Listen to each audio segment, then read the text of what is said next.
And it's funny, by the way, let me just mention one more thing. It's funny. Seems like some of these people, including Tom Nash, they talk about their discounted cash flow method, their model. That's all a bunch of bullshit. I did a video on that. I don't look at that garbage. That's nonsense. That's that valuation methodology is in a vacuum. That's like theoretical, right? And if you're going to use that, you have to constantly update it based upon earnings, not just earnings, but earnings revisions, right? Also, other things that come out. So you have to constantly, because there's a lot of things that come out on companies, not just quarterly, but in between. What's more important is to understand what a company does, understand their market position, understand the potential market size and growth, right? Understand the competitive strategy, understand the strength of management. That's what's called qualitative analysis. Okay. That's what I focus on. Quantitative analysis is looking at the numbers. Okay. I look at numbers as well, but I don't focus on that. Why don't I focus on the financials? You can't, like, why would you focus on the financial statements? Oh, I mean, I gave you an example of some things I look at, but why would you focus on that when the companies have so many tricks, right? They have so many tricks to manipulate things. It's impossible to really rely strictly on the financials. It's more important, especially if you're longer term, to have a vision of the company, you see, and to understand the strategy, the developments that are going on. That's much more important. Valuation obviously has a play. It's important as well. If you buy a great company at the wrong time, you can be down for 10 years, and during that 10 years, it's easy to say, well, shit, I made a bad decision. I made a big mistake. This is terrible because you're focused on the price. You see, so I think that's if you want to find really great companies, I think you want to focus on the qualitative. But qualitative is a lot more difficult because it's more judgment. But I just think people that are using discounted cash flow. I mean, if you're gonna, why would you like listen to some clown on YouTube? If you're gonna go by that, just you can get free research from like these online brokers like Fidelity, Schwab, E-Trade. They provide free research. You can get their discount. Why wouldn't you go through an analyst? Like the analysts are kind of a joke, but that's kind of relative to my view from what I provide. But when you compare a Wall Street analyst to some YouTuber, like that's like that's not even night and day. The difference is even more extreme. So why would anybody listen to somebody on YouTube? But you see, you've got some people, of course, their strategy is to come and tell you that they used to work as a top four Wall Street firm as an analyst. Meanwhile, they were really doing internet marketing, and they were never a Wall Street analyst. That is fraud. And that's why I'm willing to I'm willing to hand Tom Nash $10,000, 100 Benjamins, if he can prove to me his claims. And he's got several claims, by the way, that I mentioned earlier. He's backing off of these claims.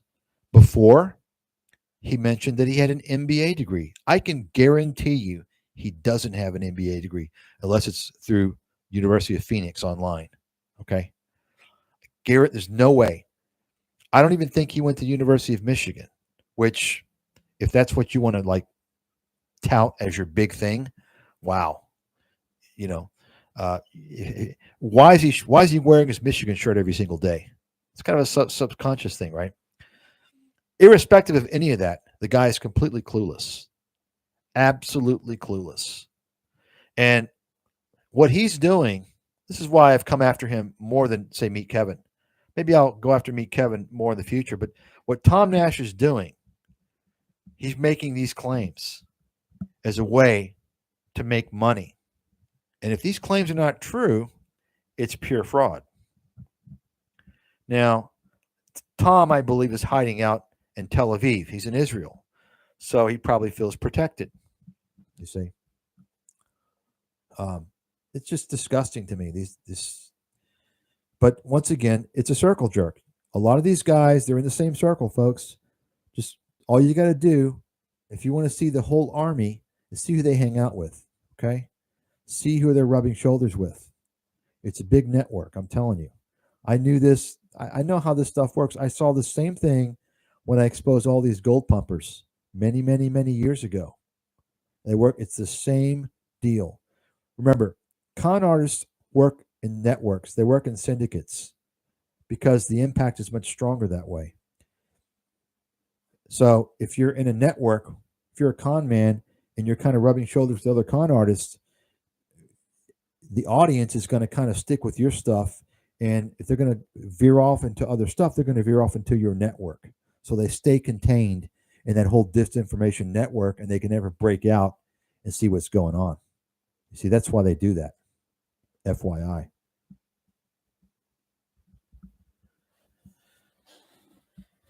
So, yes. Well, Jesper, by the way, did you take a look at the video that I made a couple of months ago? I think it was probably on Palantir.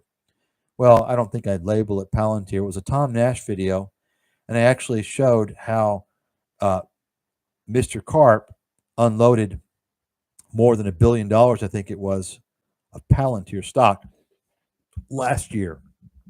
And during that whole time, you didn't hear anything about it. Nobody on YouTube was talking about it. I can tell you, I don't recall ever seeing a bigger dump in my life. I don't recall ever seeing a bigger dump in my life for a company, especially in this early stages. It's unbelievable to me. And if you watch the video, then you remember me saying, like, I'm suspicious whether or not Alex Karp and Peter Thiel have some type of a romantic relationship, right? Like, there's something going on there. Like, he was responsible for granting him those shares. The company just went IPO. He's dumping $1 billion, more than $1 billion, within less than 2 years, and no one's saying anything on YouTube about it. In fact, you have people pumping Palantir, telling you it's going to be $1 trillion company. And by the way, the Palantir expert, Tom Nash, he tells you that he doesn't really know what it does, but they do great things. And he says, watch the videos. If you don't know what they do, watch the videos on YouTube. And I'm like, what? Watch the videos on YouTube? You should be looking at the 10K, the 10Q. I mean, what's going on here? You want people to invest in a black box? This is all very weird to me. It's a weird situation. I have to believe, honestly, based upon what I've seen and looking at Karp, I wouldn't be surprised if, I'm not predicting this, but I wouldn't be surprised down the road if SEC gets involved. I wouldn't be surprised if there's some type of shenanigans going on with Palantir at all. Okay? Because, and I don't know much about it. I actually traded it myself a while back when it was, when it was flying high. But just a momentum trade, that was it. But so I don't really know much about it. All I know is that this stock, more than any other stock that I know about, has been pumped up based upon like a black box, right? It's kind of a what do you call it? Urban myth, right? It's kind of an urban myth stock. Like, okay, tell me, what exactly do they do? Show me, right?